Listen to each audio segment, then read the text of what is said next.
वरिष्ठ अधिकारियों के मार्गदर्शन में नागपुर शहर क्राइम ब्रांच यूनिट क्रमांक 5 के अधिकारियों एवं कर्मचारियों ने कार्यवाही करते हुए वाहन चोरी के मामलों में शामिल 2 विधि संघर्ष बालकों को हिरासत में लिया है।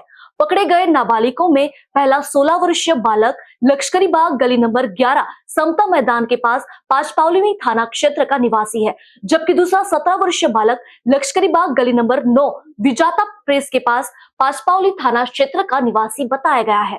पुलिस ने दोनों नाबालिगों के कब्जे से 2 चोरी की दोपहिया वाहन बरामद किए हैं।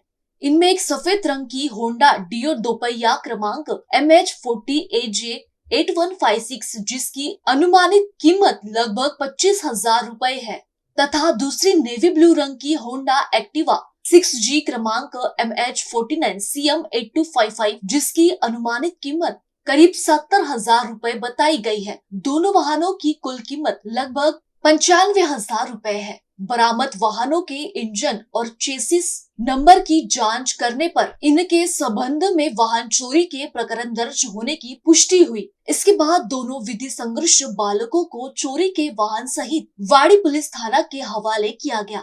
इस कार्यवाही से वाहन चोरी के कुल 2 मामलों का खुलासा हुआ है। क्राइम ब्रांच युनिट 5 चे पथक हे वरिष्ठांच्या आदेशानुसार शहरामध्ये होणाऱ्या मोठ्या प्रमाणात मोटरसायकल चोरीच्या आरोपींच्या शोधकामी पेट्रोलिंग करत असताना त्यांना 2 विधी संघर्षग्रस्त बालक त्याच्यासोबत मोटरसायकल एक ऍक्टिवा गाडी आणि एक डिओ ही गाडी घेऊन जाताना मिळून आले। त्यांना ताब्यात घेऊन त्यांच्याकडून चौकशी केली असता त्यांनी कसून चौकशी केल्यानंतर त्यांनी या दोन्ही गाड्या एक वाडी पोलीस स्टेशन आणि एक ओळखीचे पोलीस स्टेशन मधून एरियामधून चोरी केल्याची माहिती मिळाली। त्यानुसार त्यांच्याकडून आम्ही एक हिरो होंडा डिओ गाडी नंबर आहे MH40AJ 8156, त्यानंतर दुसरी गाडी आहे होंडा एक्टिवा MH49 CM 8255 या दोन्ही गाड्या त्यांनी एक 16 तारखेला आणि एक 28 तारखेला चोरल्याची माहिती मिळाली। त्यानुसार आम्ही दोन्ही नाबालिग आरोपींना ताब्यात घेऊन त्यांना पुढील कारवाई करता पोलीस ठाणे वाडी मुद्देमालासह आम्ही त्यांना ताब्यात दिलेला आहे।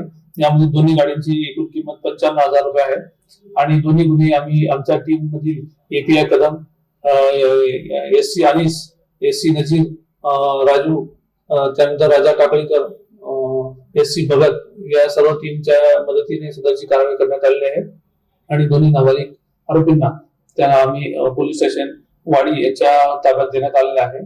याबद्दल आरोपींकडे माहिती घेतली असता की दोन्ही नाबालिग त्यांच्या पॅरेंट्स सोबत पण आम्ही चर्चा केली। त्यानुसार घरात मधून सदरचे आरोपी नाबालिग कोणालाही न काही सांगता निघून जातात। त्यांच्या इतर मित्रांच्या सोबतीला राहून नशापानी करण्याची सवयीने, मोठा मोबाईल बाळगण्याच्या सवयीने आणि बाहेर फिरण्याच्या सवयीच्या असल्या कारणाने त्या फिरण्याच्यासाठी त्यांनी त्या दोन्ही गाड्या चोरल्याची माहिती मिळाली।